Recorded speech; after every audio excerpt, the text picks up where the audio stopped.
Not just starting to. I'd like to call the crop service committee meeting to order.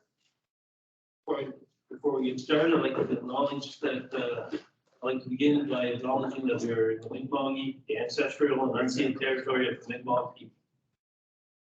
Next is the approval of the agenda. So move. Second. Move and second. All those in favor, signify by saying aye. Aye. Count by nay. Carry. Considering for mission.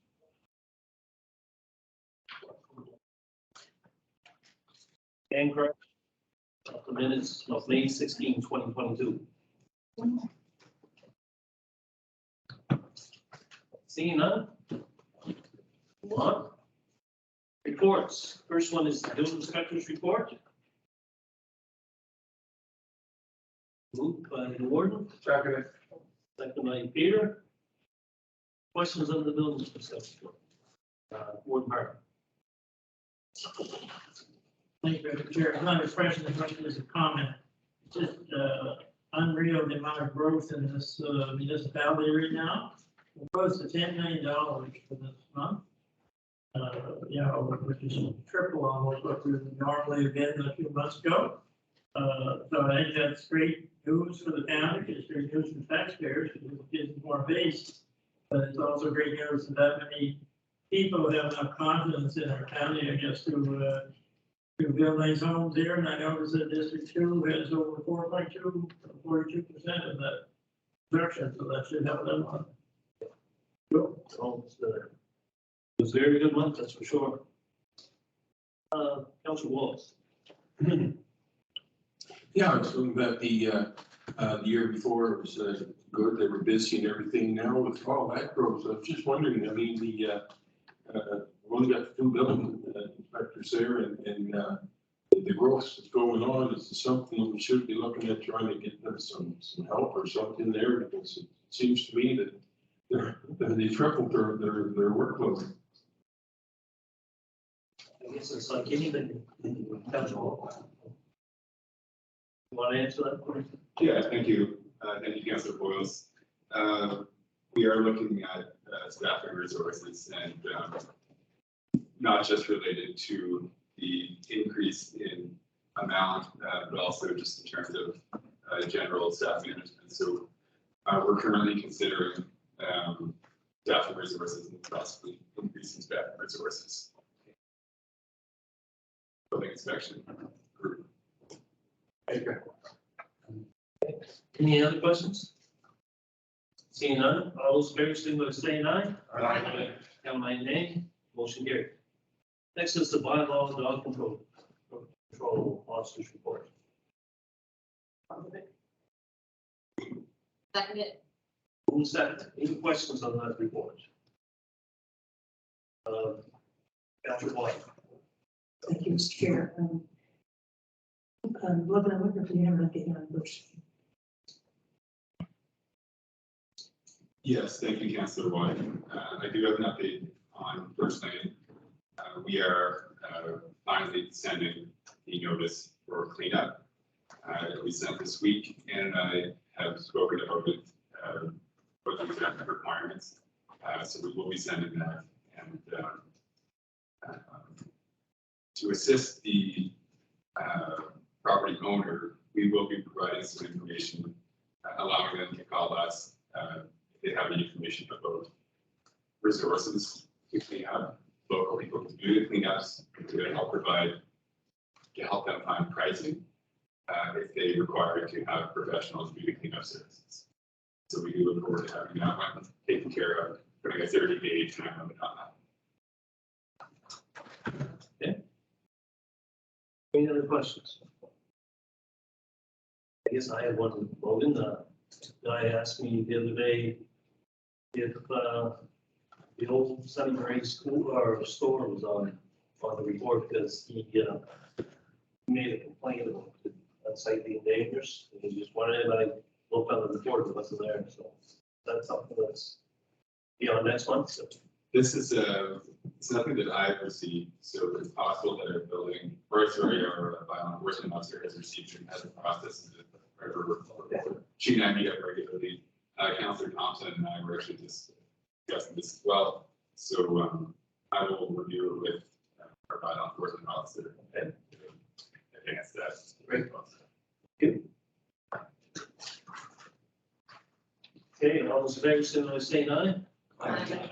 Comment nay, motion carried. Next is the warden's report.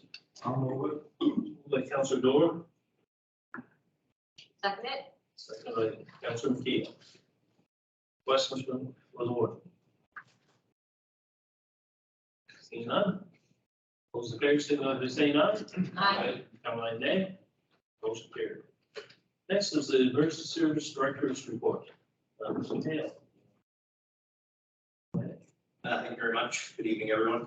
I just want to give you guys a quick update on what I've been working on over the past few weeks.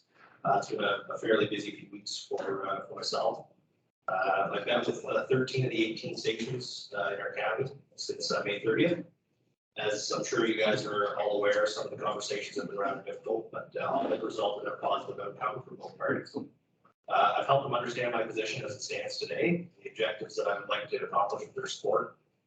I've also felt very important to be meeting on their schedules, which has resulted in evening meetings 4 days per week. And I've explained to them that they remain the head of their respective departments, and my goal is only to work in unison with them to provide a more uniform equipped fire service. So just really quick, I'll touch on the key areas that I've been working on. One issue that we had that was identified in our fire study was dispatching. We had multiple providers for dispatching in our county. And that was something that was looked at to be as kind of to our detriment. We were seeing a long period between stations being dispatched, depending on where they were coming from and what the respective dispatching center was. And so what we're seeing lately is a large number of them switching to Valley Communications in Kentville. This is something that all the chiefs agreed should be a priority in the meetings that we had regarding the fire study. One major issue currently with the change in dispatch is our signal strength for our radios. And this is something that I'm working on to resolve to hopefully encourage the remainder of our county to switch to one dispatch provider. The next is training standards in our county. Everybody agrees that we should have a set training standard. I'm just not sure how to go about establishing it. So I'm working with all our departments and our chiefs to establish that baseline standard, have local training here in Pictou County, hosted it through accredited schools. So at the end of it, they're an accredited firefighter. Another issue that we have is an accountability system. For those of you who don't know what an accountability system is, it's a tag system that firefighters wear while they're on scenes. It's used by our incident commanders and our safety officers to determine who's on scene, what their tasks are, and where they are at a given point. The problem that we currently have in our county is that each station has some type of an accountability system, but they're all sort of separate per department. And so that becomes sort of an issue when dealing with mutual aid, automatic aid, things like this, that the incident commander isn't aware of the other department's accountability system. And so I'm working with our departments to come up with a new accountability system. I met with actually Michelin, the Michelin plant here in Graham has agreed to support us in this, providing us tags and printing them and things like that for our county, which is a fantastic support. So that's something that's been very important to myself as well as the departments, as well as recruitment. And nobody seems to have a magic wand on recruitment. It's kind of a tough uphill battle to have volunteers coming into our stations. But I have, as of recently, been working with a communications officer on a portion of our website designed for recruitment of volunteers, trying to streamline the process down to people being able to see an ad via social media, click on a link, it will bring them to our site where they can apply to be a firefighter in their nearest station. That's something I'd like to work with Logan on with the GeoHub, determining where their closest station may be, and try to simplify that process. Thank you all for your time. Great, thanks, Evan. Any questions, Greg? Councilor Butler. Thank you, Mr. Chair. Yes, Evan, I'm pleased to see that you're, in regards to dispatching, you are moving towards Valley Communications. Is cost going to be a hurdle for you to overcome in dealing with that? Thank you, Councilor Butler. Actually, cost is very comparable to what we pay currently. And actually, if we are able to move as a full county entity, we'll actually see a slight reduction in the yearly cost per department. Anyone? Thank you, Mr. Chair. Evan, how many more departments, or how many departments are not with Valley now? So currently, we have 10 fire stations in Victor County that are with Valley Communications. Included in that are some towns, the town of Westville, the town of Pictou, are switching, I believe it's around 8 volunteer departments in the county that are currently with Valley. But weekly, I have questions about their dispatching capabilities, and it seems like we're seeing a larger uptake to Valley Communications as a result. One part, see your hand up. Yep. Thank you. Evan, during some of the meetings that we had with the fire departments all through the city, there was a fire one night in Lions Brook that brought out an issue of, who's the fire departments that are called out, get the right word now, called out to assist the main fire department. That in that instance, one of the chosen ones, because it was Scottsford, I think, was River John. And yet it was a long ways from River John. We could have had 3 other departments probably there in house and I think there was a big drive from John to Linesburg. And so they talked about a system where you computerize it, would pick out the closest ones to go to that fire, whereas right now they pick out ahead of time who they want to work with them. But a Scottsburg fire could be in West Branch, could be in Linesburg, say, and along this card for River John. Is that something that is going to be looked at eventually through this dispatch system, or how does that work? Thank you, Warren Barker. So the quick answer to your question is yes, that is being rectified. And it's actually being rectified through Valley Communications. So currently the system that we run on is called an automatic aid protocol. And so what happens there is if a call meets a certain criteria in our county, there's a certain number of stations that are dispatched regardless of geographical location of the call. And that's predetermined by department's chiefs. And so currently there's only one option for that. So you either get all of the ones for automatic aid or you get none, basically. You can always request more, but with Valley Communications, they give you community-based protocols. And so as leadership in that department, we can sit down and look at your different communities and your different areas within your district. And so, for example, in Alma, there's 8 different communities within our district. And so we're able to pick protocols based on those communities. So when a call comes in, it's mapped through their CAD system in Valley, and it determines which stations are called out based on available equipment, as well as location to the call and closest departments. So that is something that with Valley is able to be worked on. Thank you. Any more questions, Stuart? Seeing none, thank you very much for your report. Next on the agenda is the Victor County welcome sign, River John. Councilor Allen. Thank you. I received many calls because the sign is not in place, and that's from the Tattagouche side coming into Victor County. I drove out, the sign's there, it's laying in the ground. I don't know if it's good enough to use or does it actually need a new one. People are highly concerned because tourism season is fast approaching and they feel that there should be a welcome sign coming into Victor County on that end. So I guess I teamed up with the warden and I haven't had my update yet, but I reached out to several organizations and I didn't have any luck at all. It was just everywhere I turned it was a roadblock. So I wanted to hear what the warden has to say, if it's a go or not, or did you have luck? And we're Trying to think of the name of the tourism association here now. Dean's. Deans, Cindy, and I contacted Cindy and asked her for that sign as well as a couple other signs, because signs are very important to tourism, saying that we give significant money to Deans each year, or do things to help our county tourism ministry, and she said on some of the bigger signs, sort of beyond her control of what to do, but she did say that one in River John, from Tattagouche coming into River John, that she could look after that one, that was within her scope. And she said she would.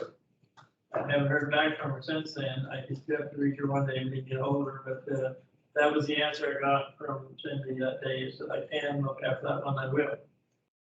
That's the, whether something's gonna happen or not, I haven't heard an update since then, but that's the answer when I get a hold of her. Thank you. Good enough. Moving on to cottage collection. I sent out a little envelope package. Just don't have the budget for this year. What do we do with it? The budget does have it, so Yes, it has, the environmental services budget does have enough money to extend through to December 31st, if that is the desire.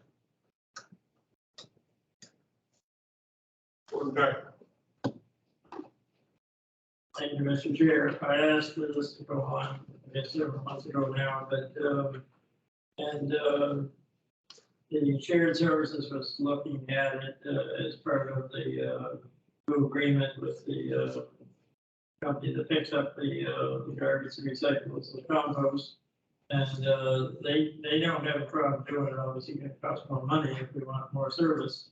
But the lady that called me from River John, the other side of River John, I think Marshall was that way. Her argument was that there's an awful lot of permanent homes now. What used to be cottages are becoming permanent homes a lot on the water. And that, you know, they felt they deserved that service, because in her point of view, winter wasn't really starting until long after Thanksgiving for sure. Most years now, we don't have much winter before Christmas. It's trying for white Christmas, but you did come in January.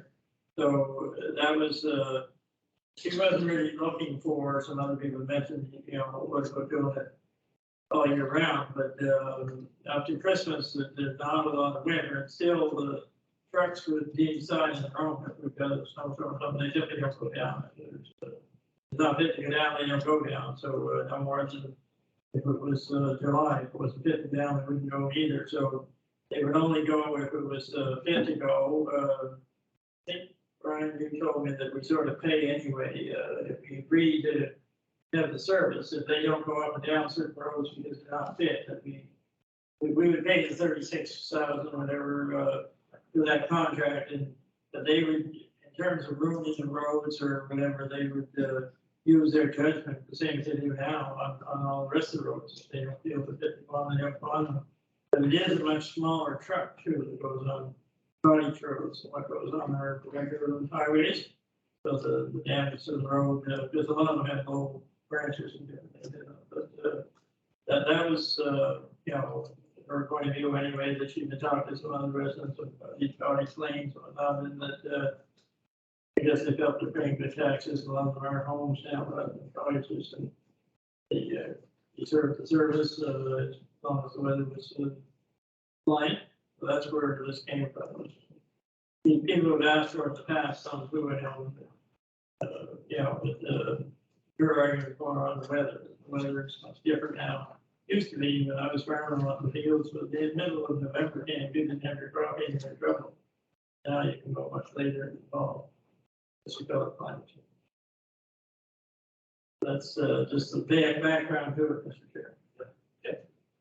Anybody else? What's your wishes?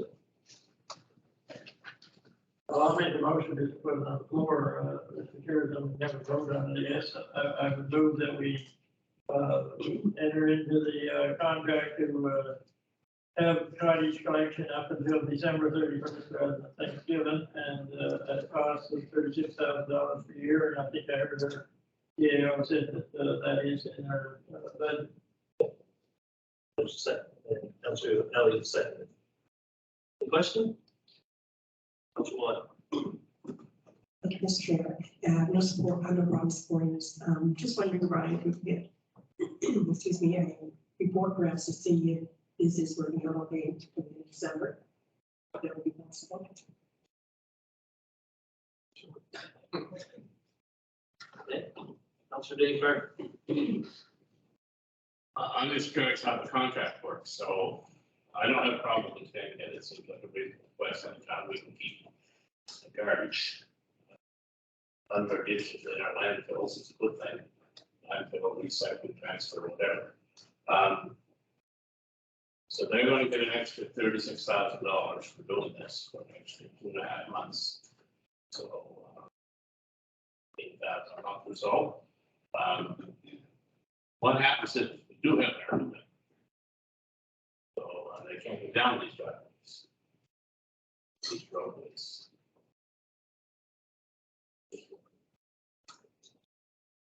That's their benefit, although it's November 28th, there would be snow, and basically that's the end of the year. There's benefit for 3 months then, on record. I guess conceivably, the people are gonna be plowing their roads after a storm, so it could be just a daily, like if the storm hits on a Wednesday, it may just be that the residents that Wednesday wouldn't be picked up, but their Thursday collection route would be picked up, because driveways in theory could be open, or the roads, private roads could be open. So it's probably a storm by storm thing, and how quickly the roads are opened up or they'll get down. So, but if they're not passable, then they don't go. Thank you. Councilor Williams. I'm just wondering, like, good idea that the rent garbage pickup for the people down there, but I was also wondering, like, is there any way to keep like a tab on how much garbage is being picked up to see if it's feasible to be doing, you know what I mean? If it turns out that we're paying 36,000 and hardly anybody putting their garbage out, or is there, you know, is there any change, I guess,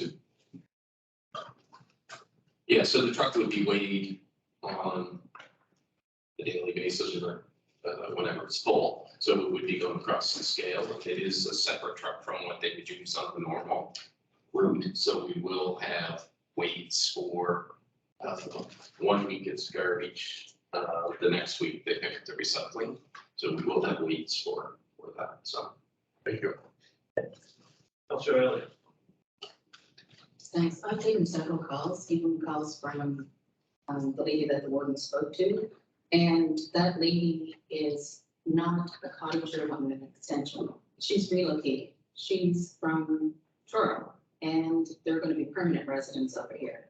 And she pointed out like a lot of stuff. And one of them, I agree with David, is we don't have garbage all over the place. And she said that she has a car, and if the garbage was missed being picked up due to a storm, she'd be willing to wait. She's not willing to put her composter into her car. She says she couldn't anyway. And she's just looking for the same service that the rest of the taxpayers get because they're relocating.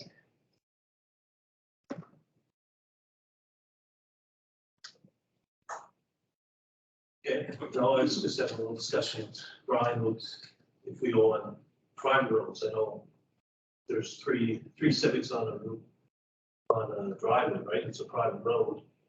Then now you have to take it down to the end of the road, right?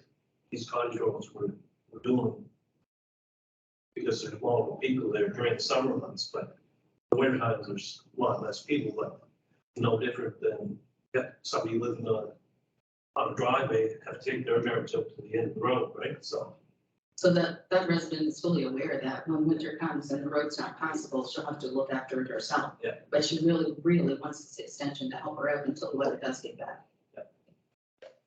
okay. If you want, Thank you, Mr. Chair. I'll certainly vote for this motion, but I feel that we just should do it for this year and then have more information about next year before we go to season.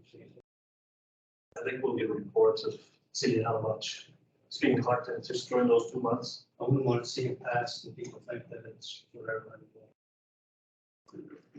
If staff talk to Earl, Steve. Report. Yeah, that's not a problem. It was anticipated that in the new contract, that this would be coming all year round. I item, but the new contract is now a couple years away, I believe. Because the Shared Services Authority has extended GFL for 2 years. It was to expire March of 2023. They've extended it to 25 to kind of line up with EPR, I think is one of the rationales, and also the availability of equipment. If they put this in the tender now, they're probably looking 2 years down the road before contractor could actually get the equipment that would be able to meet the terms of the new contract, so in the EPR thing, so they have extended it for 2 years, so we will just go to one and revisit. That's the wishes. Yeah. That's wishes. Go ahead, I will do the motion. Just a one-year term. Yeah, so I'll put that in the motion. Yeah, we'll make that very motion. Okay, second. Okay. All those in favor, signify by saying aye. Aye. Come by name. Motion carried. Next is emergency resolution. Any? Okay. Open adjournment. Move. We don't have to. It's hard to use, though. It's hard to use. We only do it once in a while. It's hard to use. Meeting. So. Good evening, everyone. I'll call the Financial Services meeting to order this evening. I'd like to begin by acknowledging that we are in Mi'kma'ki, the ancestral and unceded territory of the Mi'kmaq people. We're going to go start with the approval of the agenda. There will be 2 additions this evening under 16. The first one is a kind of an oversight or by administration, just a it is a startup recreation grant application for District 13 Recreation and Planning Commission in Pickleball. So that'll be on the agenda for F. And G is the community grants for the communities hosting recreation. Okay, those 2 additions. So moved, Peter. Okay, moved by Peter, Councilor Boyles, to seconder. I'll second. Thank you. Okay, Councilor Turner, moved and seconded. Any questions or comments, additions? Hearing none, I'll call for the vote. All those in favor signify by saying aye. Contrary minded, nay. Motion carried. Next, we have the minutes of May 16th. Any errors, omissions, and corrections on those minutes? Board Parker. Thank you, Madam Chair. At the very end of the minutes, under emergency resolution, where we talked about sending a letter to deal with the proposed federal electoral boundaries. For the last sentence in that, it says moved by myself, second by Councilor Elliott, to the Federal Electoral Boundary Commission. From objecting, there's a couple words missing there. There should be, send a letter to. It just says two, but not a big deal, but the minutes should be great, so get that corrected. Good. I take that letter went. Yes. That's important to know. Didn't say letter, so Okay, thank you, Board Parker. thank you. Any other errors or omissions? Okay, hearing none, we'll move on. First, we have the recreation report. Moved by Councilor Boyles, seconded by Councilor Elliott. Any questions or comments? The recreation report for the month of May. Hearing none, I'll call for the vote. All those in favor signify by saying aye. Contrary minded, nay. Motion carried. Next, we have the communication report for the month of May. Moved by Councilor Butler, seconded by Deputy Warden Murray. Any questions or comments? Warden Parker. I just wanted to thank Suran and the recreation staff as well. I know Cindy was at my meeting in Ray Fair, thank you for attending a lot of ratepayer meetings. Now, there's a lot of meetings in there, but I think it was really good from at least 2 points of view. One is that the ratepayers in our various areas got to see some faces to match, the names they hear about. But also both Sue-Ann and I'm not sure if they used that some, Claire was the plan, they used that some as well. Got to hear directly from the residents in some cases, in many cases. And I think that communication on a yearly basis is really good, both ways, to hear it right from the horse's mouth, we'll say, sort of, when citizens in an area or ratepayers have some concerns. It just means a little more, I think, coming directly from them. We can relay it here as council as much as we want, but I think for our staff to hear it directly from our ratepayers is a good thing. So I want to thank all three of them for attending, and Brian, I guess, sometimes too. Thank you. Okay, any other questions or comments? Deputy Warden Murray. Just like to comment on the official hookup of the internet. We had 16,819 views, so a lot of people are certainly interested in that. Yes, it seems that our accounts are very engaging, and with frequent posts brings engagement. So hats off to you, Sue. Okay, I'll call for the vote. All those in favor signify by saying aye. Contrary-minded, nay. Motion carried. Next, we have accounts paid for the month of May. Okay, moved by Councillor Palmer. And seconder. Seconded by Councillor Parker. Any questions, comments on the accounts paid for the month of May? Councillor Palmer. Just on page 2, down the bottom, check number 18675, $17,250 Milton Fraser, May 2022, lease renewal. So that is the lease for the Churchville Eureka Tower. And it's a 10-year lease.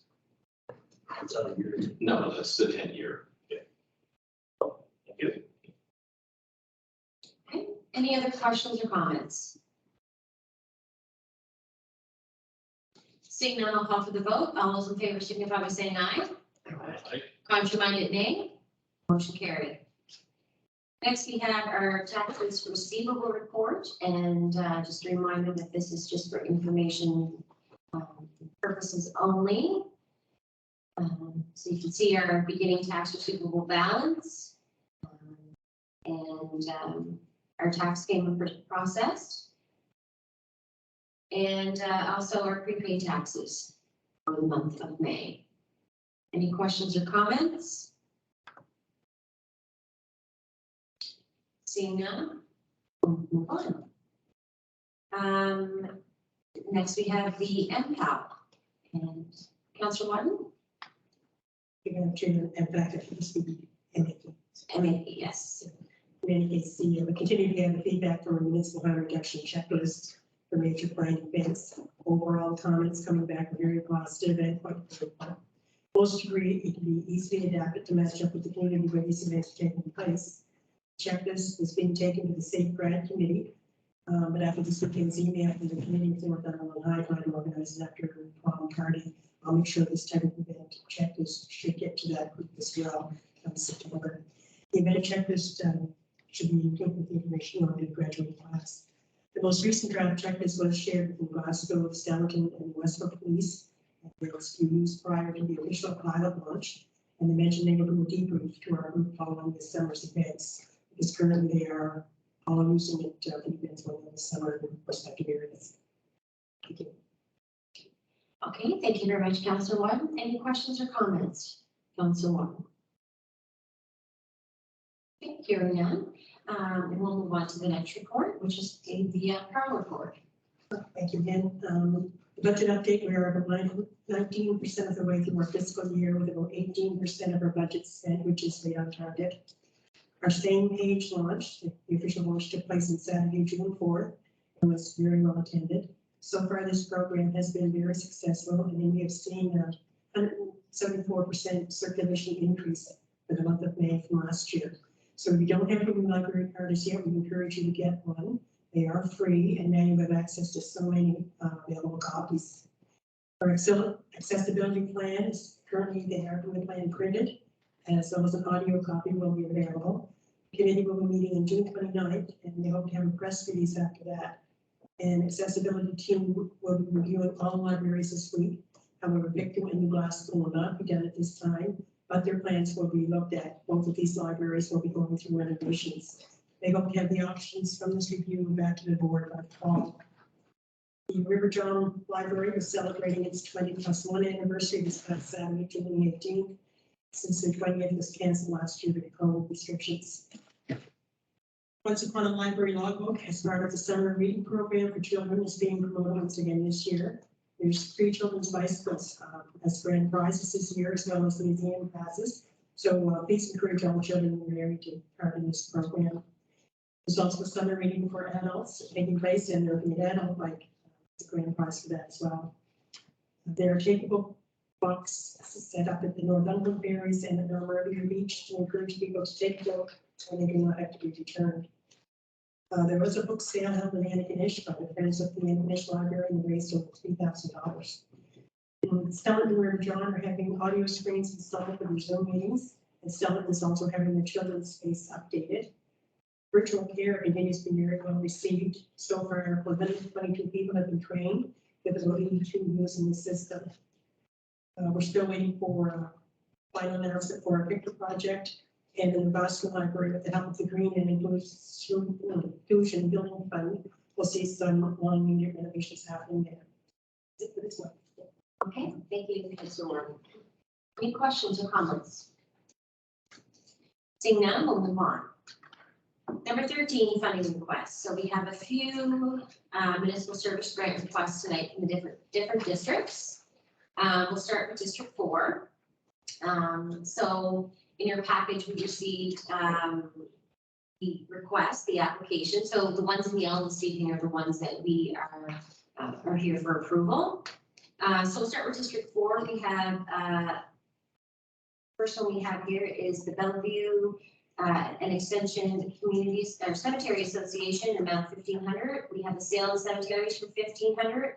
We have Mountain Road Cemetery for $1,000, West Branch Community Hall for $2,021.18, and the Tony River Community Hall for $3,000, which brings the total for tonight for the amount for committee approval in the amount of $9,021.18.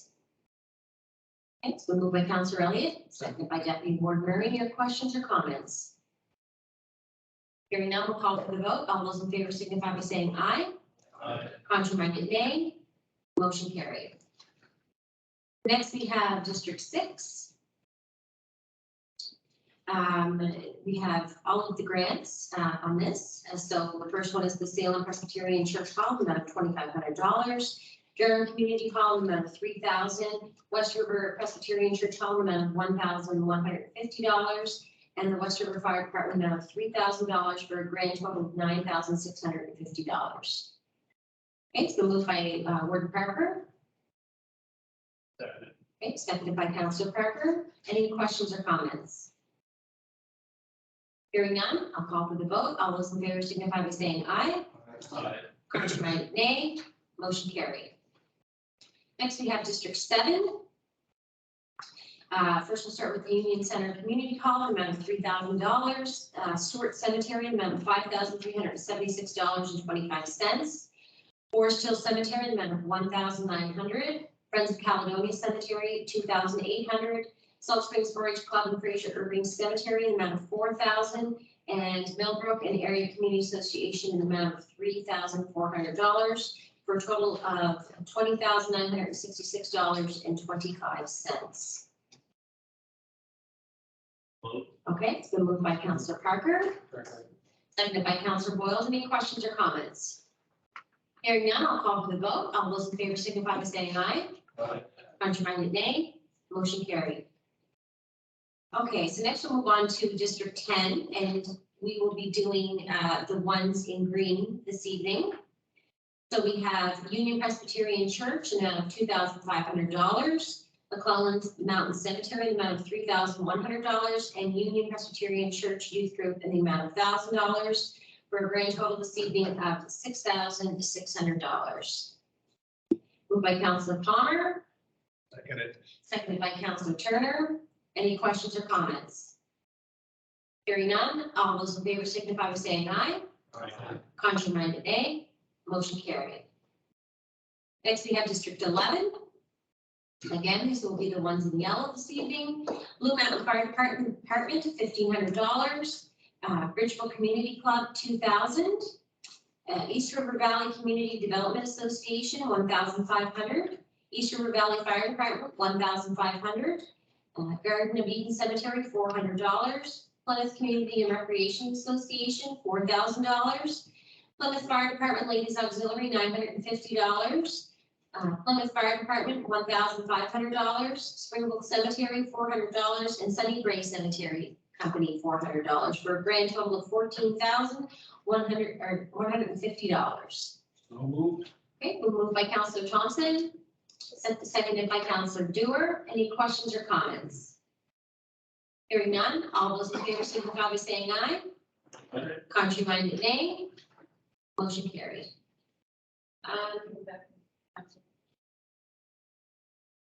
Do I have them? Do you have them? Okay. So, go ahead, Karen. Okay, District 12. We have Friends Iona Park for $1,500 for park upkeep. Lower Community Hall, $5,000 for ongoing projects at Hall. Hopewell 4-H, it's a total of $1,500 or $250 for maintenance of Eureka War Memorial, and $1,250 for 4-H projects. Hopewell Cemetery, $1,000 for maintenance of cemetery. First Presbyterian Church, $500 for lawn care and War Memorial and Church. East River Valley Community Development Association, $5,000 for newsletter and hall upkeep. Elgin Cemetery, $1,000 for maintenance of cemetery. Eureka Fire Department, $3,000 for fire department projects. And Plymouth Communities Recreation, Springville Ball Field, for District 12 recreation costs, for a total of $20,000. I'll move it. Second. Okay, so moved and seconded. Any questions or comments? Hearing none, I'll call for the vote. All those in favor signify by saying aye. Contrary minded, nay. Motion carried. Okay, so that is all our municipal service grants for this evening.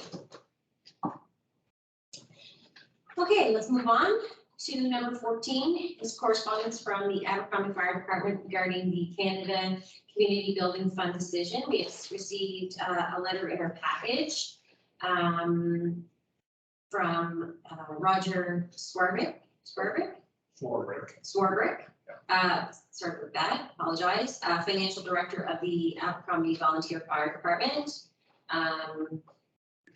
Just a quick note, I'll read it through here. Hello, Brian. I'm writing on behalf of the Abercrombie Fire Department to express their surprise and disappointment at the Municipal Council's rejection of a request for approval to submit an application for funding under the Canada Community Building Fund. It was our understanding that one of the provisions of the fund was the assistance to improve the infrastructure of community fire halls, which in our case was what we would be applying for. Our fire hall roofing structure is in dire need of repair, and it was our hope that the fund would be of great assistance in overcoming the costs associated with the work. We are only left therefore with the alternative of either turning to the community for assistance or reducing our monetary reserves, which could have a negative impact on our operating efficiency in the coming months. In the view of the unfortunate action of council, we are left with no alternative but to pursue one of the above actions as the work in the hall has to be completed before winter. So sincerely, Roger Swarbrick. So I'll open the floor up to discussions. Yeah, go ahead, Councilor Turner. I could just reiterate what he has said in his letter, is that he was, the whole committee was disappointed in the decision of council that the monies that were allotted in the Canada Community Building Fund, there wasn't some type of accommodation made for the fire halls. So So I'm just reiterating what was said in the letter. Please, somewhere along the line, we can find enough money to put a roof on the fire hall in Abercrombie. Chase that money. Councilor Turner. Ward Parker. Thank you, Madam Chair. And I can understand why they're disappointed, you know, they saw this as a possible source of funding. But unfortunately, you can't spend the money in, same money in different places.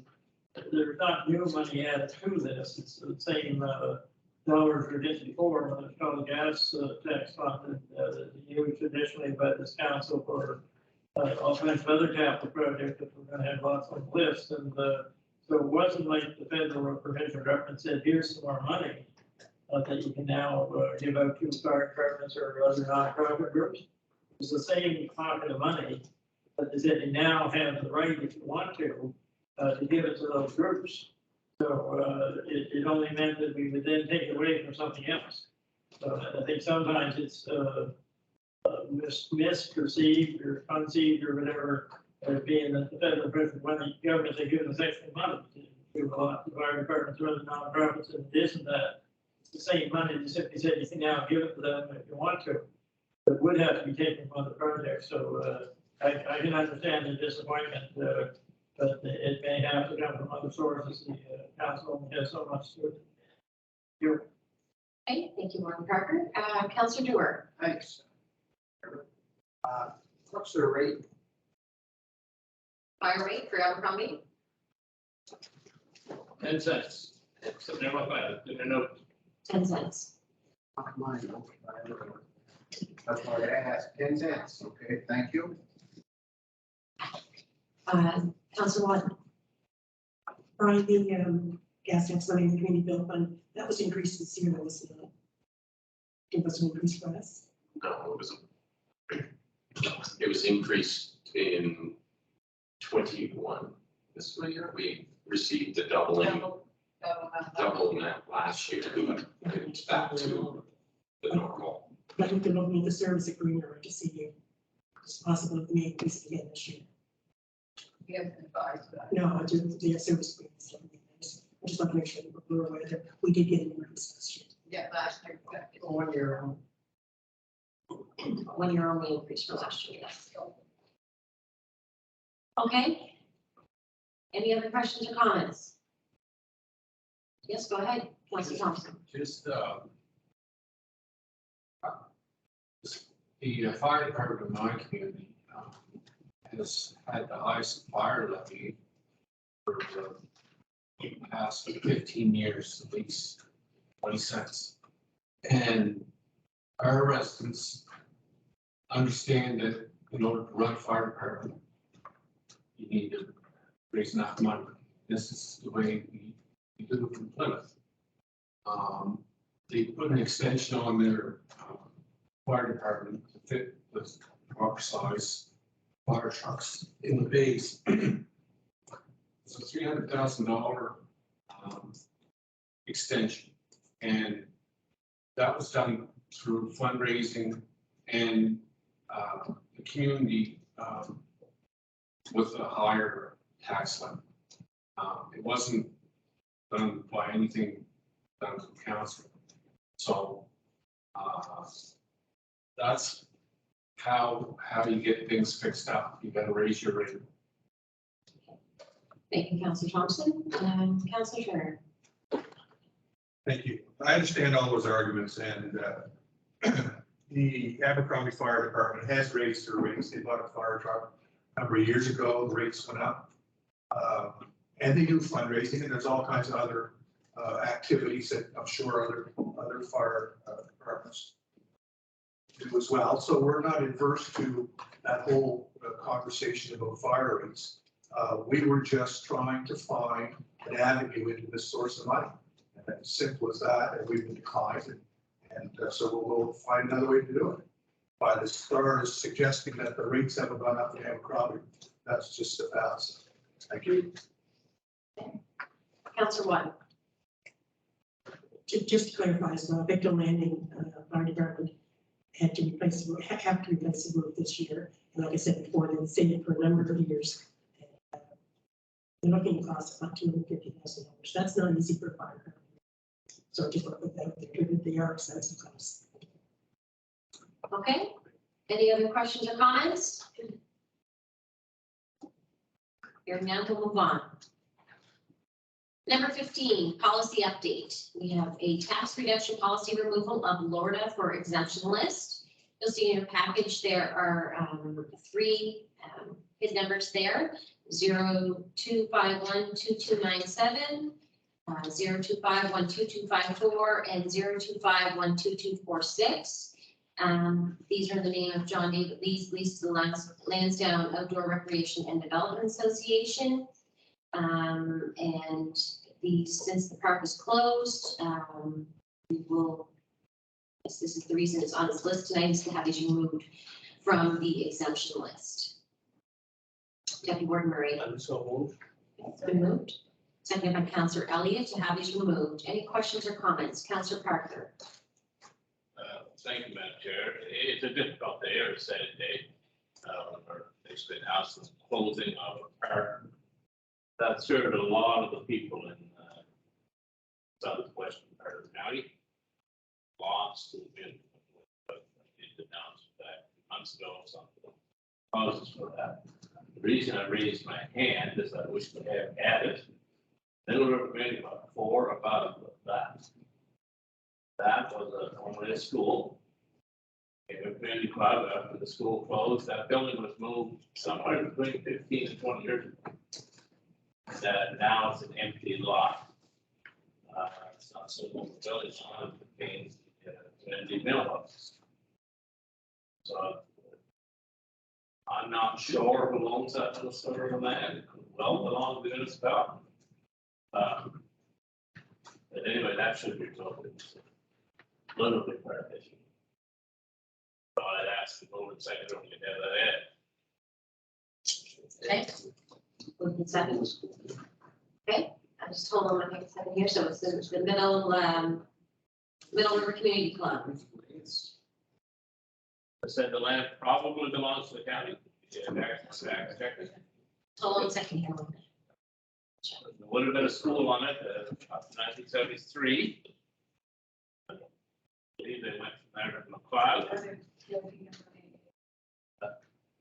03228711. That's, I would say that's a PIN number. A very small piece of land up against the Middle River, would be suitable for building on. 03228711.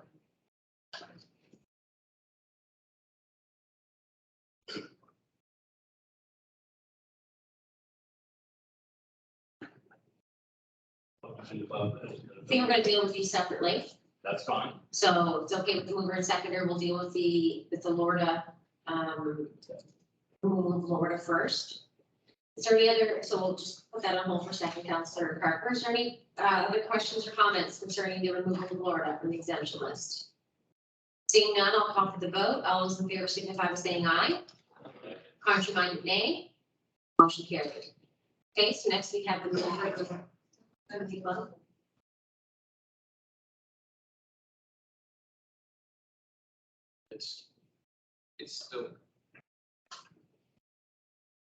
It's still assessed to that.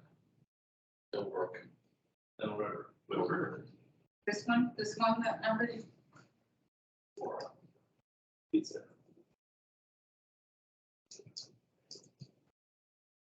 It's really not a matter of report. I suspect, I'd like to put it or send their assessment notices to. That committee, that group has not been active for decades. I'm sending it to. Middle River Community. Yeah, I don't know, could send it, mail, this may get anywhere. I'll ask around the community, but I'm certain there is no club, has been for a long time. So that building was sold, moved, it's used the home, it's a new district club. So because it's still assessed to, the Middle River Community Club, maybe we'll put that on hold for tonight. Sure, I don't know, okay, right, I just thought that what's this? Yeah, no, absolutely. So maybe we'll put that on hold and we can, Yeah. discuss that on a future meeting. Yeah. Okay, that's okay with you? Okay, we'll move on to, number 16. So, start off with, these are the budget operational considerations. So first we have, the scheduled streetlight levies for 2022-23. So for, first we have the streetlights with, rate per $100 of assessment at 52 cents. Then we have streetlights in Little Harbor, Pictou Landing, rate of 16 cents per $100 worth of assessment. Then we have streetlights in Abercrombie Granton at 17 cents per $100 of assessment. And then we have streetlights with a flat rate per property of $49.35 and streetlights in District 1 with a flat rate per property of $9.09. Gordon Parker. Here, I guess I'm just having a little problem understanding this, but I read it, like your tax rate is 81 cents, $100 assessment. Somebody actually paying 52 cents just for streetlights? Or is that, should there be two more decimal points here or whatever? I don't think you'd pay more than almost half of what we're paying, you know, what our tax rate is for streetlights. See the flat rates being what they are, but the, you know, it'd be 52 cents for $100 assessment. Should there be two more decimal points over, or is it?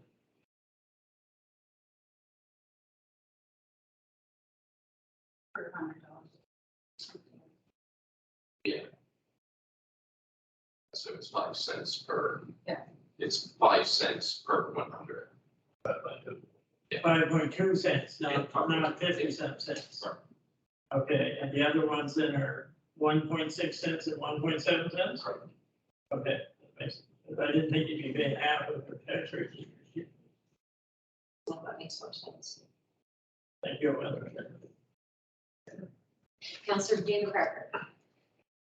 Thank you, Madam Chair. I'm just curious, number one, what district, what area it's that apply to? Does it tell us? Just the number 1 or the 4. Where are those applicable?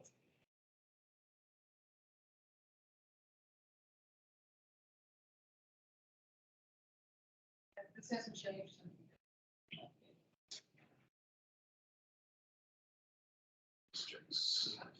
All the streetlights. What's your question? Number 1, who's paying 5.2 cents per? Everywhere, anybody that has streetlights outside of those other areas. Okay, what was number 4? That's only Abercrombie Granton is paying that rate. That's 3. Well, that's 3. 4, 3 by $49.25 flat rate. That number 4 is a flat rate. 4.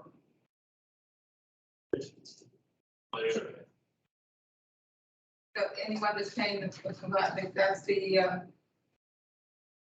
So that's everyone that's on flat rate is compared to being on an assessment. right. Thank you. Anybody that's paying the flat rate is supposed to be assessed rate. Yes, multiple district or what used to be multiple street lighting Yeah. areas. Okay. Any other questions or comments? Okay, go ahead, Councillor Thompson. Just, I think a little clarity, it's just too bad we just didn't go with flat rate, it would be a lot easier for everybody. District 1, $9.09 flat rate, why is that? Is it because they don't have many lights there and they're just paying for certain lights, or how does that work? Yeah, it's, So their community center.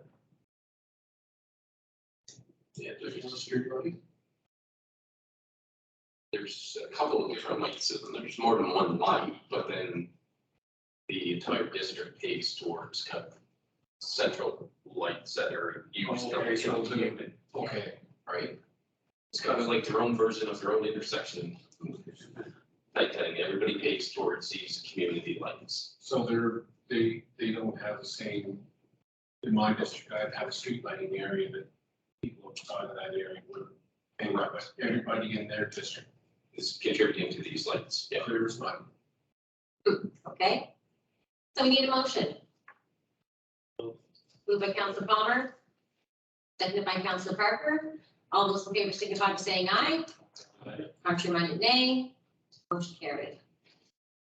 Okay, moving on to B, area rates for fire departments. First, we have Abercrombie at 10 cents. Then we have Alma at 9.8 cents. We have Barney's River at 19.5. Increased, we have a note here on the side that says increased 0.011 to correct clerical error. Then we have Blue Mountain at 19.5. Caribou at 8.6 cents. East River St. Mary's at 19.5. East River Valley at East River St. Mary's, excuse me. East River Valley, it's a typo. Okay, Should be 20 cents. should be 20 cents, yeah. And then we have Eureka at 13.3. We have Lynacy at 16.2. We have Little Harbor at 10 cents. And it's a 0.5 rate increase request by fire department. Then we have Miramichi at 17.4. Pictou Landing at 19.5. Plymouth at 19 cents. River John at 9.5. Scottsburn at 12.4. We have Thorburn at 13.3 cents. And then Trenton is a flat rate of $60.45. And then West River in the amount of 12.4 cents. And this was increased by 0.01 to correct a clerical error. Go ahead, Councillor Thompson. Question on the five departments that went through the equalization program. Why are they only at 19.5 cents and not 20? I mean, East River Valley's at 20. Why are the other ones at 19.5? Because I thought that's what they're supposed to go to. Because the highest rate when we went through this whole process was 20 cents, which was Plymouth. So they're supposed, all of them are supposed to go to the highest rate. But for some reason, it's only 19.5. So they would have gone to 20 and then there was a half-cent rollback. So that moved it back. So should East River Valley be 19.5? I believe that is.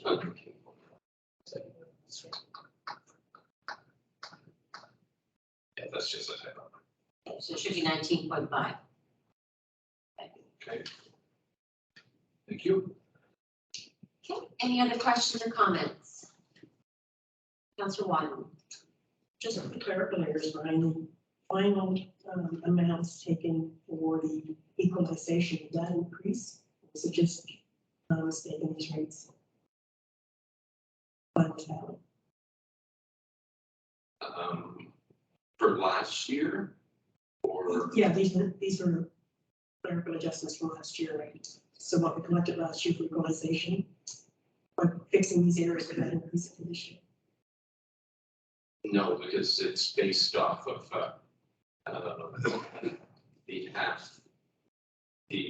grant that is paid out to the equalization is equal to 1/2 of 1 cent.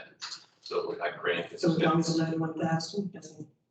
No, it would change based on the value, right? So 1 cent last year might raise 100,000, this year it might raise 105, just based on assessment growth. So it's a 1/2 cent goes to that grant program. So is there any, is there a balance or is it break even in that fund? It's a break even. So we pay out whatever goes into the fund is paid out. Yeah. Last year, all the modeling last year worked, but then through adjustments to the roll and things like that. We discovered after the fact there were some errors in the numbers and just the way it worked. We dissected it for hours and hours because the model showed one thing and the final billing showed something completely different. So we went back, dissected it, and probably spent a fair number of hours on it. And we still, at the end of it, could not match what was finally billed against what the model was, but everybody got paid out what they were intended to get. So I'm not sure where the error was in the formula, but everybody, the amounts that were billed, whatever we collected on the bill was paid out to those various departments. Thanks. Deputy Warden Murray. Thank you, Madam Chair. Brian, can you explain to us the % rate increase to request of Little Meadow? Slower. I thought it was free, 3 to 3. So we received a letter by the February deadline, just asking for rate increase of a half cent.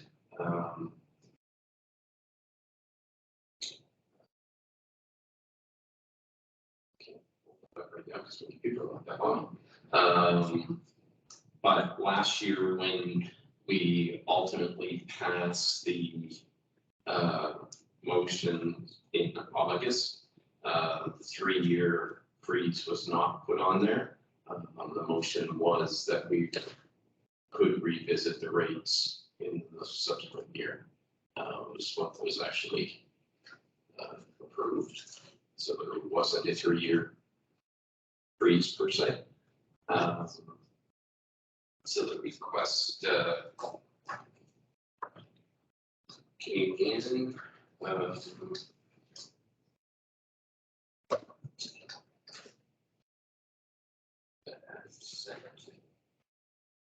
Even may have been for vehicle purchase. Councilor Webb. What was for? Yes, last year they had applied for 2 cents, they were 8 cents, they applied for 10 cents, and they were cut back to 9.5 cents. So this year we're back up to the 10 cents, trying to make the truck, Mr. make up for the housing saving this year. But when the truck is paid for, the 2 cents will be the area dispersed, as far as I know now. Deputy Warden.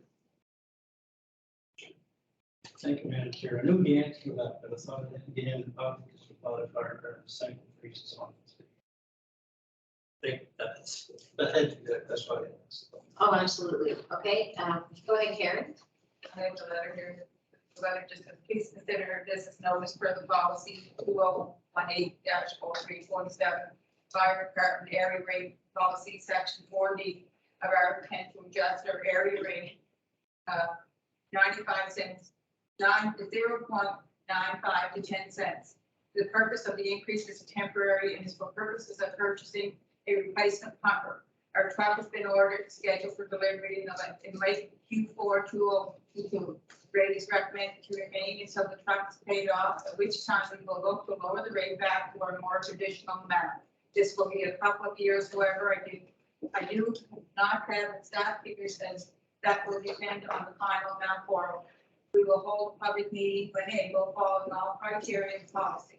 Most likely this will be our ATM installment truck. Thank you, from the Fire Chief Greg Evans. Okay. Thank you. Councilor Parker. Thank you, Madam Chair. I want to make a couple points on fire area rates. I quite often hear from constituents about this. One of my more local residents lives in a newer home, 7 years old, probably appraised at 300 plus range, nice home. He lives between 2 old farms, 5-year-old, undoubtedly appraised as third or less. What is this? His argument is that he's paying $300 roughly. The fire department, most old houses are paying less than 100. There's a much greater probability that one of them would catch fire and burn to the ground. And that is true. But he's basically arguing for a flat rate, and punish those who have the least. Let those who have the most get off. Yeah, another neighbor, I'll use my own, my house is probably, I think it's appraised around 3 or 3.25 thousand. And I'm in the Alma Fire District, so I'm paying about $300 as well. He lives over in the Eastern Valley, it's on the home, raised under the sense of that. He's paying twice. Now, it's hard to justify that. We get similar fire service. And maybe as we progress in bringing more uniformity to our fire service, to Mr. Hale, his efforts, we can start looking at some of that. You know, why is one guy paying $600 per year, and another guy paying $300? Similar service of similar homes. I'm not in favor of the flat rate anyway. Say it's the money's out of the lease. But when we have their position at 8.6, their district being the lowest, and the Eastern Valley being the highest, and that's the difference. More than double. Okay. In the long run, I think we should be trying to bring those closer together. Thank you. Thank you, Councillor Parker. Any other questions or comments? Councillor, what did you do? Just to point to Councillor Parker's comments, you check some of those areas, but there are a lot fewer residents in those areas. That does make a difference on the tax rate. Okay, we need a motion on this. Can we move her seconder, please? I'll move it. Okay, moved by Councillor Parker. Seconded by Councillor Elliott. Any final comments or questions? Hearing none, I'll call for the vote. All those in favor signify by saying aye. Contrary minded, nay. Motion carried. Okay, next we have our water budget.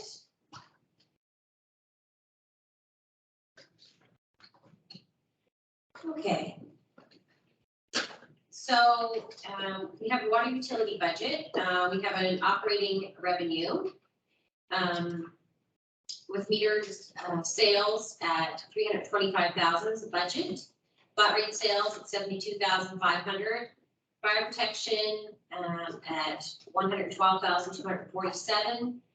Public fire, my paper out. That was public fire or municipal. My apologies. Private fire protection at 3,000 for a total of 115,247. Then we have a sprinkler service at 2,250. Interest on water arrears 1,700, and other operating revenues such as permit collection fees and interest on bank account, which would be $3,000 for a grand total of the operating revenue for $519,697. Operating expenditures, we have the purchased water from towns of Stellarton, Trenton, New Glasgow, and Westville for a grand total of $242,000. Then we have power pumping, power maintenance for a total of $15,000. Then we have the water treatment, which is operation supplies, chemicals and additives, plant maintenance, and other water treatment for a total of $55,000. And then transmission and distribution, which includes maintenance of mains, maintenance of services, connections of services, maintenance of meters and hydrants, shop expense maintenance, miscellaneous, and SCADA, which is a total of $66,000. Then we have administration and general, which is meter reading for $1,000. And then we have uncollectible taxes, uncollectible accounts, salaries, bank fees, office expenses, personal fees, regulatory expenses, and other expenses for a total of $59,300. And the depreciation is $62,500, which brings a total budget of $499,800. So the operating profit is $19,897, showing non-interest revenue, non-operating revenue. Interest is $4,000. Access revenue over expenditures, $23,897. So our surplus beginning of the year was 221,216.76, and our surplus deficit, which is another, which are both deficits, end of year showing 197,319.76. Questions or comments on the water utility budget? Go ahead, Councilor Thompson. Just a question on metered water sales versus flat rate sales. What are the remainder of the homes that don't have a meter? What are they going to get?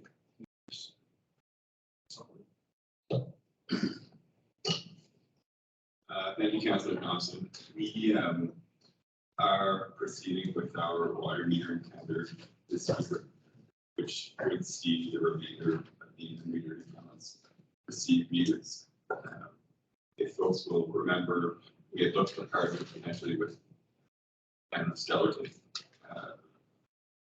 taking a similar program, but we actually found that the program was quite different in that they needed to do a significant, vastly higher number of installations in homes.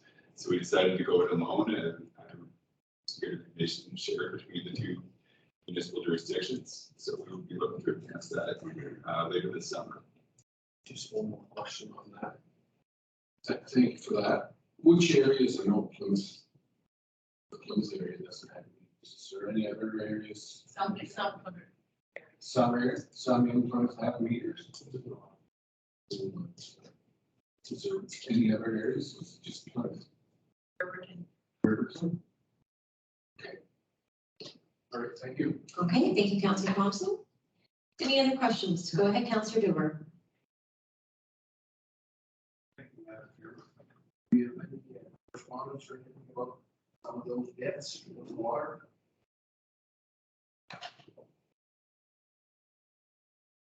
The higher side, no. No, this is strictly sale. Wow.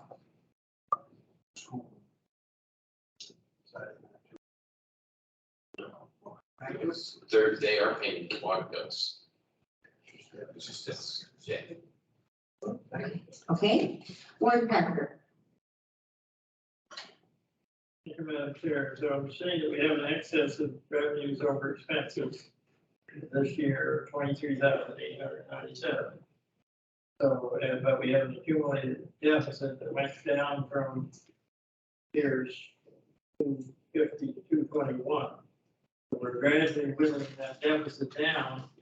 At what point do we get to the point where we're not able to whittle the deficit down anymore and have to apply for a higher rate, I guess, in order to be, can we keep going at what we're at? People will, in other words, keep whittling that deficit down, or get near the break even point? We are probably, if you look at the model or I guess the budgets, traditionally you would, with your rate increase, you try to eliminate a deficit in a 5 to 7 year time frame.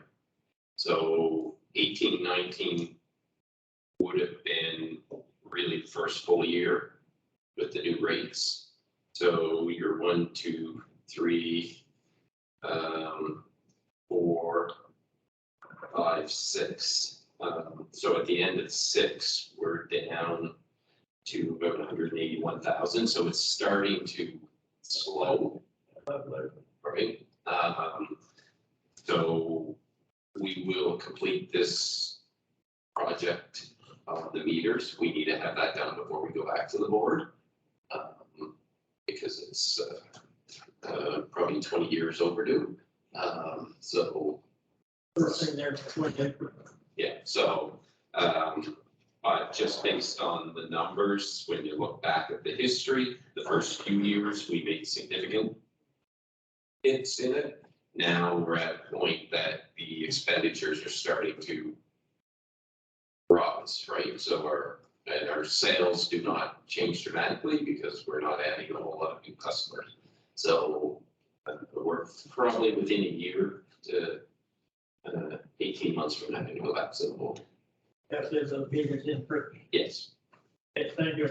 Thank you, Warden Parker. Any other questions or comments? Seeing none, I'll need a mover and a seconder. Okay, moved by Councillor Palmer, seconded by Councillor Thompson. Any final comments or questions? Hearing none, I'll call for the vote. All those in favor signify by saying aye. Contrary minded, nay. Motion carried. Next, we have the 2022-23 sewer area rate budget. Okay. So first we have here.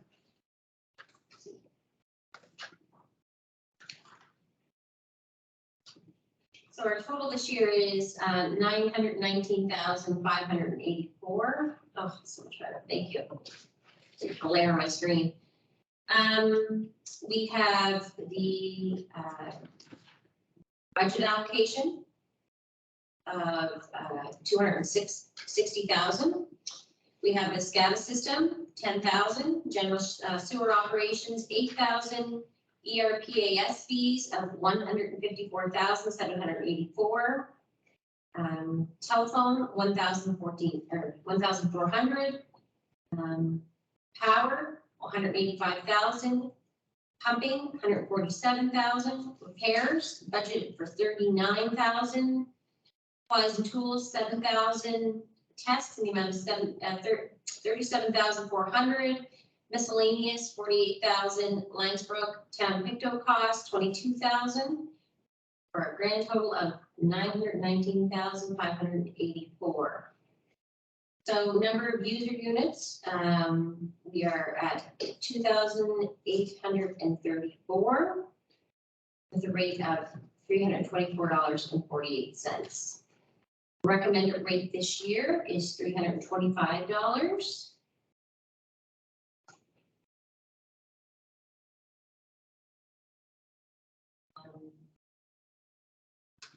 What are your pleasures, councillors?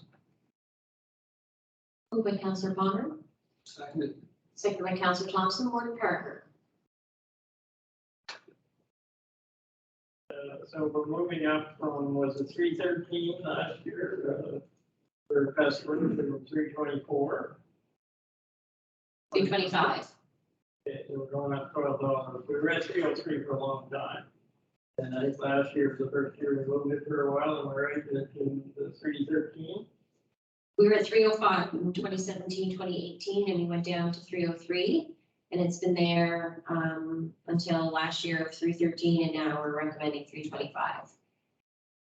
And 325, this is a discussion I had with the CAO the other day. Does the 325 balance us, or is that allowed for people that aren't paying? Is this one of the aren't paying brackets? You know, I know the water, we said they are paying, but does this leave a deficit there because people aren't paying? So you will notice that the user units dropped in 21-22 from 3102 to 2834. And that is a reflection of the an adjustment that the provincial properties are not paying those units. So where's that money? You know, if we put all that on users that are there, it'd be much harder, I think, than 325. So where is that? Who's paying that money then if they're not paying it? Not putting it on the users, that's not the idea. the users are paying that. The remaining users are picking up the. So that's why to we're a going zero. from 313 to 325. Correct. So I just find it totally unfathomable that we're asking the ratepayers who are paying the bills on the sewer charges are being asked to pay because some other people, large users, are refusing to pay. And it goes to jail, goes to schools, and maybe some others, but it doesn't seem to me that it's fair to the people that are paying their bills. They're being put up in their rate to pay for those who aren't paying. You know, we should be somehow, they can get it some way to make those people pay. They've got a service, they're using service that we're supplying and getting for nothing. Another taxpayer you're paying, I don't agree with that. You gotta do something different. Not in favor of that, so we're increasing the rate for it. We're increasing it because it costs more to run sewer service. I'm fine with that, but I'm not in favor of increasing it because some of the people. Okay, thank you, Board Member. Council Cramer. I'm not clear that I ever got a rationale. This is prison. I thought this dispute was over fire temperature, not over sewer charge. It's over. Both. I don't think they're going to stand up, and I think we have to force this issue. If we have a way to force it, by literally taking it, let them try to sue us, or we sue them. But I agree with my brother. How can we possibly explain to somebody in Linesy or somebody in Elma that you have to pay more because the school refuses to pay? The school board, more correctly, refuses to pay. Well, whatever they're called now, the Center for Education, Regional Center for Education. It's just simply wrong that they can say, oh, we're the queen, you can't tax us. They're not. Okay, and that needs to be challenged. So that means we have to go to court and challenge them. You do it on a matter of principle at some point. You also do it for that average taxpayer. Yeah, sure, it's only $10 or $20 a year. But that's the principle, LE. Can't just have certain parties opting out and say, well, I'm special, I represent the queen. Okay. To me, it's unacceptable. Whether it's fire hydrant charges or sewer charges, supply of water. I know some properties in town, I don't need to say it in town, oh, we're special. We don't have to pay that. They're gonna sell my property if I continue to do this. But we do have to push this issue. We can't just build it into our models and it's all gone away. Good. They're not good. They're not good when you can have any organization claim, oh, we don't have to pay that. We're above the law. That's the way that smells to me, and that is absolutely unacceptable to every fiber of my being. Okay. Council, thank you, Council Cramer. Any other questions or comments? Deputy Warden Murray. Thank you, Madam Chair. The 55,000 to Thornton's plant, help with the pumping situation. I know there's lots of sign checks, there's a lot of money going up for pumping. That solve that problem. Just, those items that are listed there below are not funded as of yet. So those will be part of the capital budget, which will be forthcoming. So those right now are not included in this rate, but traditionally we've put some capital into the general sewer rate. We've raised it $12 and that's not touched. So that 510,000 is not funded at this point. So the question we answered. Yeah, the second part of the question could be answered, but just to know that. Yeah, we don't get the, just before you get that second part answered, if we don't get this funded from another fund in municipalities, that's not going to be done.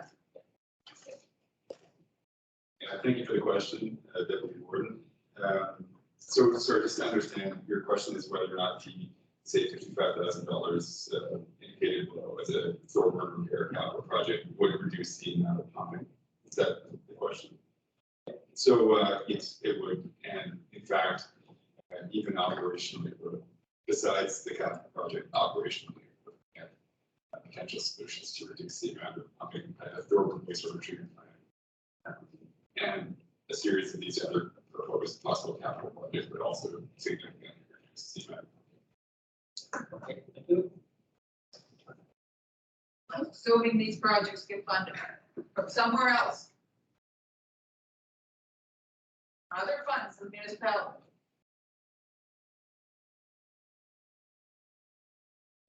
Council York.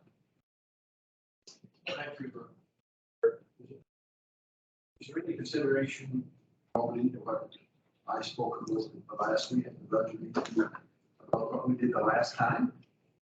Do that, or I need to go a step further and cut them off. That's where I was last week. I was that way several years ago, quite a few years ago, and it worked. And I'm thinking that's maybe if there's new people running one particular group that's not looking after us, and maybe we're gonna have to lobby our MLAs, because it is provincial, that prison, it's not federal, right? Correct. So I think we're gonna have to make a phone call. No, we didn't. But anyway, so anyway, we did all the work to get there. It's the same with the school after they spent thousands of dollars thinking they could find new water and all such thing. They had emergency meetings here. It's always the 11th hour. It's not going to happen unless we're going to do it. And that was the same. So I don't think we should do anything under happen on places. Brian just said, and I just know that that's going to work, but any installments like to the police or education, if we just send a letter saying actions will be spread over the next 3 or 4 months, but it's not going to be all at once. Like we did before. You can have to deduct from the jail front. Schools. Okay, well, we'll do the schools and shut the water off, like everything else, so.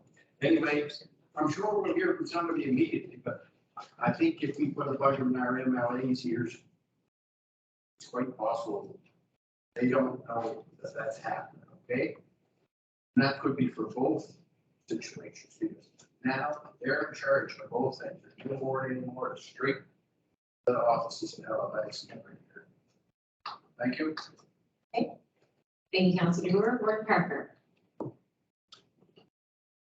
Because I agree 100% with Councilor Brewer, that we have to do something as we got there, but it's not, taxpayer. And I hear what Sharon's saying, but I don't agree with passing this tonight. $325, just so that we balance the books or whatever. That needs to be held in reserve, whatever we can do with that debt, until we get the money from the people going. And I think you start by sending a letter to them, to copy to the MLA, said, you know, we have to suspend the service if we're not getting paid for it. Simple as that. And if you're not paying our power bills, what do they do? They're going to cut power bill to a certain date. Do that. I think we have to do the same thing. We're not getting paid for no good reason. We're still supplying the water, or in this case, the sewer service. If we're supplying sewer services and we're not getting paid, other people are there for having to pay it. Totally unfair. I think we send the letters and proceed from there, whether you get to schools or jail. It has to start out as a letter saying suspend the services or any of those. We got to get some backup. So, I make a motion. I was gonna say, do I make that motion? We send the letters to the. I think you have a motion on the floor, you know. Do we? We do. You approve this, yeah, and I think you need to beat that. Okay, so let's deal with the motion that we have first. That we have on the floor for approving the recommended rate of $325. Start with that. Deputy Warden Murray? Thank you, Madam Chair. If we don't pass this rate, that's gonna offset our second bill on it. You're not going to get a bill. You're not gonna get bill levy, so I think we've got to be very careful. We've got to set a rate of some sort, because we can't pull that out. We set a rate, it's 313, 315 or whatever, it's gonna leave us unbalanced, and I mean, once we set it 325, it's gonna pay on that rate.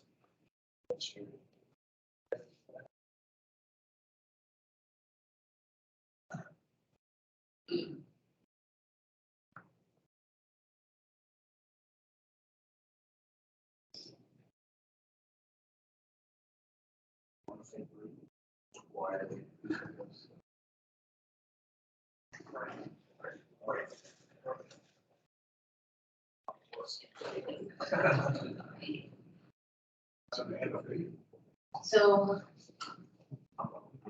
yeah, so we definitely have to pass something. Just 1 second, are we figuring out here what we can?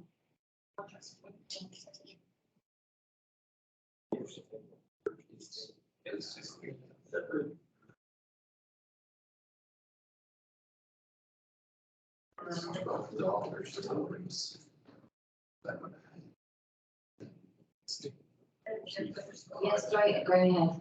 Is there a problem passing 325 tonight, if there's some type of a refund to be given down the road, or something like that, instead of holding us up, we've already got calculated to 325, it's not a huge difference. So could we go ahead with this and then something down the road, what the prices are, and we can adjust whatever we have to adjust. That's true. Or we can drop rate next year. 325 is not, 325 rate. If you included all the rate, the units from those other entities, even if they did pay, that would mean that you could include some of your capital and revenue.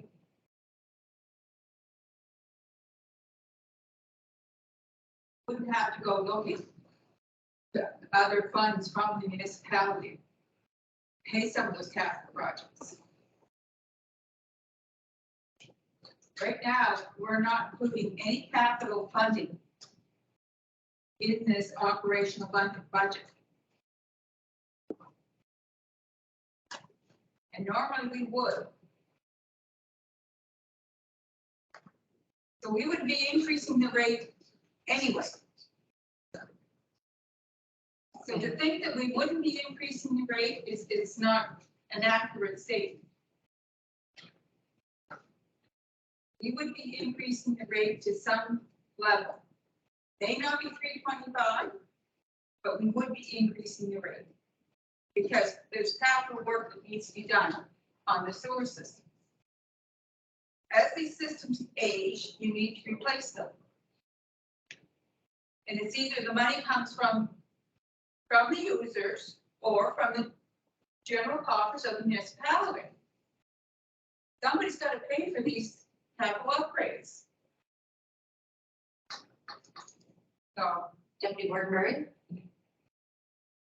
The increase only raised 36 cents. It's not even that.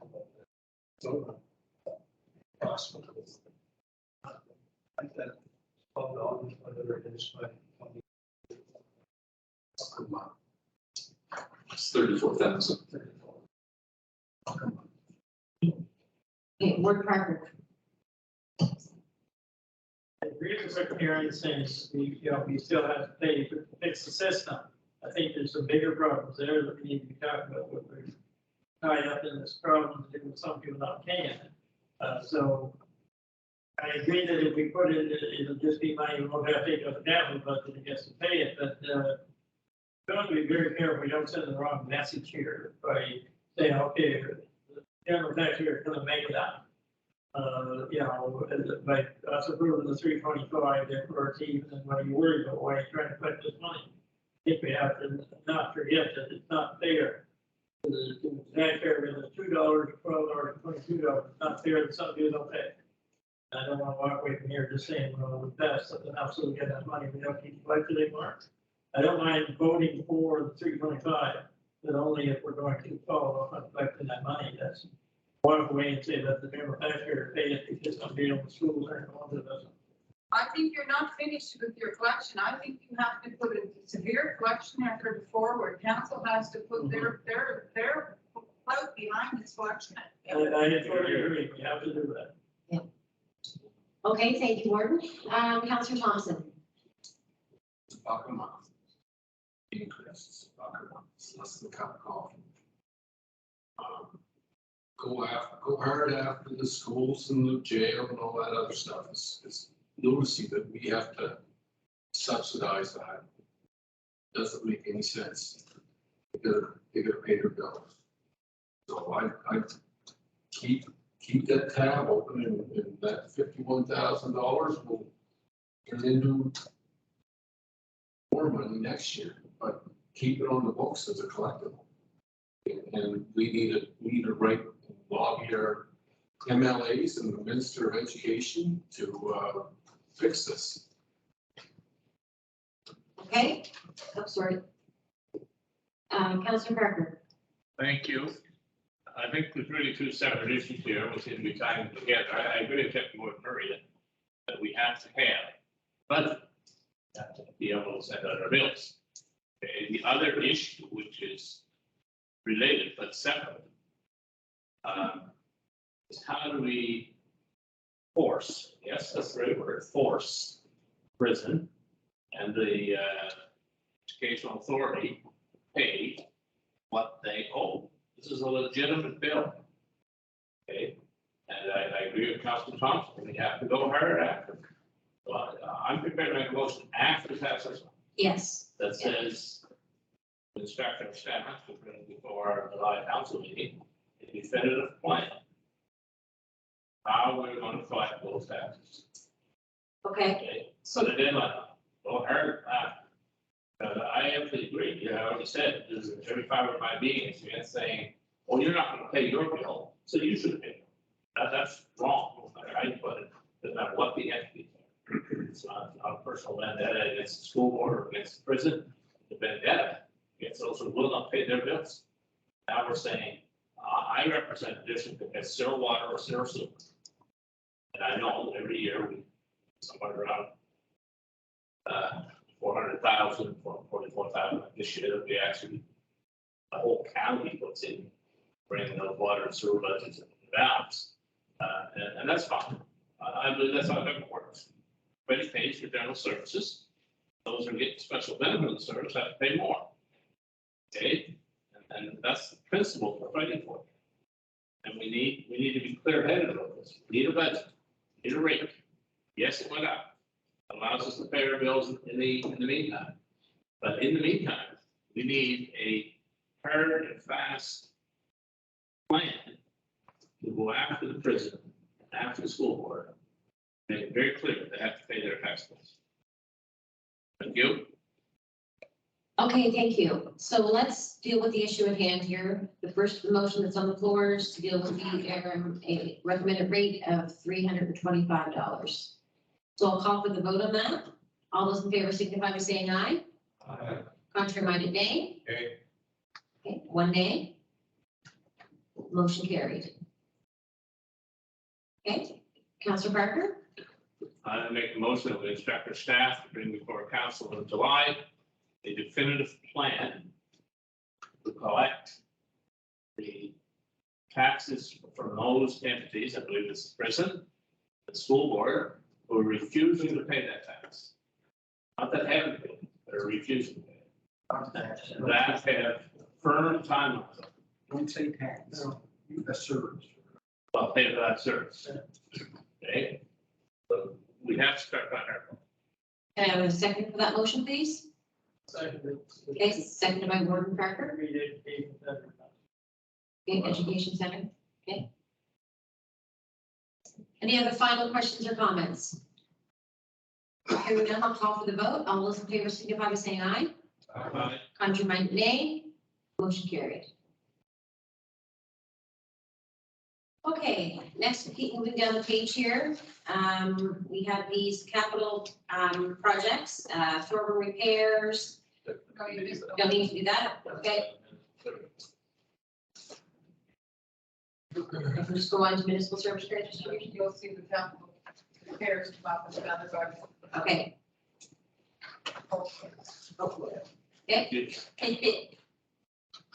Okay, next we have our municipal services grant distributions. As you're aware, council, we passed to increase an additional $50,000 in our reverse methodology to districts to increase from the $250,000 up to $300,000. So you see in front of you tonight, a grant distribution and the differences that would make in each district.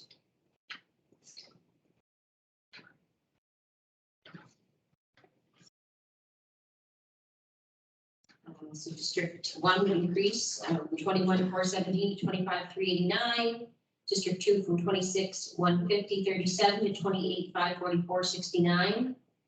District 3 from 24,73.71 to 26,765.97. District 3.1 from 885.69 to 984.74. District 4 from 24,047.78 to 27,142.97. District 5 from $19,016.07 to 23,788.49.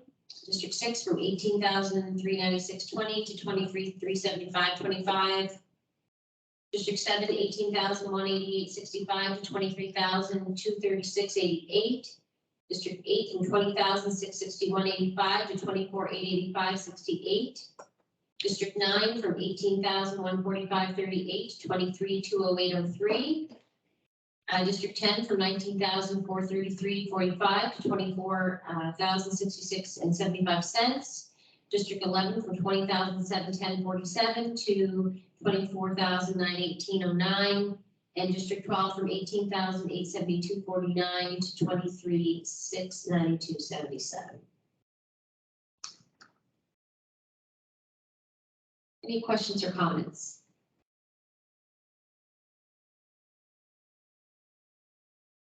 I'll ask for a motion. Okay, moved by Councilor Butler, seconded by Councilor Dewar. Take no questions or comments, so more, go ahead, Councilor Wyden. I agree with this, we get a budget, so I agree with it, I think it's due to the loss for District 2 based on the services we are getting. And so I think it's unfair to reverse the 400,000. Okay, any other questions or comments? Go ahead, Councilor Thompson. Just what's the motion? We have two chairs here. We just doing it for the reverse additional? Is that doing the top version or are we doing the second one? I guess. We're showing the reversal. I guess this is. Yeah, you need to choose which method. Well, that's what I'm asking. Okay, sorry, that's my I fault. think it hasn't been clear to me what we're voting. No. So, The motion that was actually passed at the last meeting was to simply increase the fund by $50,000.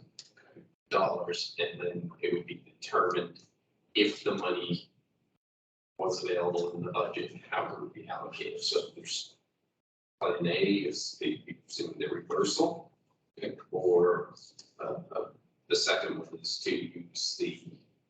What is the motion on the floor right now? Use the reversal. Very clear. Excuse the let's use the reversal. reversal. To use the top. The top one. Top, okay, clear. Go ahead, Warren Parker. This is the top one we're dealing with. Does every district receive more money than they got this year? Than they had last year? Yes. Every district receives more money, no one loses money. No. The difference is just how it's allocated. Yeah, go ahead. Councilor Palmer. I kind of agree with Councilor Wyatt. We reversed the 50,000 for the original, for 200,000, we reversed the 50,000 per district lost that. Now we're doing another 50,000, we reduced that. I'm happy to gain the 3,700 versus the 4,600, so therefore, I will support the change.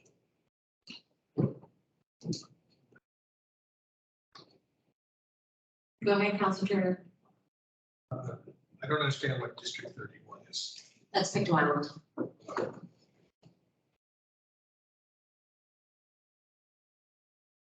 $3.1, 31. Seen it both ways. I don't know. To call both. Okay, any other questions or comments? Go ahead, Councilor Thompson. Just want everybody to understand, like, District 11, it's not, looks like we're right in the middle. The difference is like $82 reversing the original. My first 8 years on council, I had a different district. And I had the lowest allotment, I guess. And the purpose of that reverse equalization formula was to guard against the ones with the lower assessments, the lower amounts, guard against them from, for instance, this month, so I'll use this month, so I don't need to pick on District 2. It's very fortunate down there to have water and lots of new home construction. When you have $4.2 million in 1 month, that impacts, believe it or not, it will decrease the amount for the lower assessed, for the lower municipal service grant distribution for those districts. They'll start to lose money. That's the whole purpose of the equalization. It's hard to go backwards. So I like the reverse additional. So we're all getting closer together in the same amount of money. My district is a challenge, even being in the middle. I have way too many community groups to fund. We're going to cut 18 checks for District 11 this year for $21,000. That's my basis. I didn't add any of the additional revenue into this next. So I like the equalization aspect of it, just for some of those other districts that aren't fortunate enough to have a lot of that new home construction. Okay, thank you, Councillor Thompson. Warden Parker. I also like the reverse additional because it does pull the numbers closer together. We saw on the numbers for this month, it wasn't just District 2, but any district that's on the water. Had high numbers, 1.3, 1.6 million or whatever, which increases those districts totals, regardless. That nobody's losing money. It's not gaining as much as you gain in the other one. There's no negative figures there. So the difference of what you lose on the reverse formula for those districts that are on the water, you'll make up in the additional assessment that's coming in anyway. That's just where people want to build them. That's where they want to build the bigger homes. So that it's going to be more than made up by the increased assessment. Okay. Go ahead, Councillor Martin. Thank you. Just to Councillor Johnson's comments, District 2 does pay considerable to our general operating fund. And in all fairness to District 2, I think this additional 50 years is not fair to them. And Councillor, our Warden Parker may say, we're not seeing a reduction, but we're seeing a heck of a lot more money than we could be getting. And that municipal service grant money was back into our communities just like it does in every other district in this town. We do need a municipal service grant money to pay for the things we want in our district. And that's the way we get our funding. So I still disagree with the way the reverse is done for District 2. It's not fair to District 2 based on all the other money we put into our general operating fund. Thank you. Okay, any other questions or comments? So just to be clear, the motion on the floor is a motion that is for the reverse model. Okay, seeing no questions, other questions or comments, I'll call for the vote. All those in favor signify by saying aye. Aye. Contrary-minded, nay. 2 nays. Motion carried. Okay, next we're going to go on with our 2 additions to the agenda, which we'll start with F, which was the request from District 3 Recreation and Planning Commission and Pickleball. You have these given in front of you this evening. These drive. So this application was received on May 26th, and it's just an application to set up a pickleball courts at the Ira Donald Memorial Arena, pickleball every Tuesday evening. This request is for $300. Go ahead, Councilor Palmer. I'll speak on this. This was brought up by Jill Boudreau, my wife. Started this pickleball Tuesday nights in the rink. They had 4 courts. Jill's husband and myself laid the courts out and played. So anyway, they had a good group. They had 16 to 18 people that come on Tuesday nights to watch. Yeah, we got a hole of one set of pickleball courts here, and we bought 2 other ones. We had a hole third one. So we had 4 courts, and it is a growing sport because I know that they had done a couple of nights open. They'd be using those too, but we have better bookings starting up in July 4th throughout the week. So, but it is a growing sport, and this is just to help with some of the startups. So Councilor Palmer made the motion. Support of the grant application, seconded by Councilor Thompson. Go ahead, Councilor Parker. Thank you. This is a question of me, directed Madam Chair to Councilor Palmer. Is there any cost for this? Is this what I'm really asking, is this a fundraiser for the raise funds for the rent? $30 is the registration cost of help offset the rents. The district is trying to get more people active. Well, I have to do that. So there's $30 cost that's to offset the. Okay, thank you. Okay, any other questions or comments? Seeing none, I'll call for the vote. All those in favor signify by saying aye. Contrary-minded, nay. Motion carried. Okay, now we'll move on to 16G, which community grants. $750 for communities hosting recreation. Those 4 communities are Lismore, Plymouth, Thorburn, and River John. These come to council every year for their summer programs. Those are the 4 areas running summer recreation this year. Their home programs. Okay, we're moved by Warden Parker. Seconded by Councilor Dewar. Any questions or comments? Seeing none, I'll call for the vote. All those in favor signify by saying aye. Contrary-minded, nay. Motion carried. Okay, next we have community announcements. Any community announcements this evening? Seeing none, we'll move on to emergency resolutions, unanimous consent. Any emergency solutions this evening? Okay, hearing none, we'll move, I need a motion to go into closed session in camera. Okay, moved by Councilor, is that you, Councilor Turner? Yes? Okay, seconded by Councilor Parker. All those in favor signify by saying aye. Contrary-minded, nay. We're in camera. That's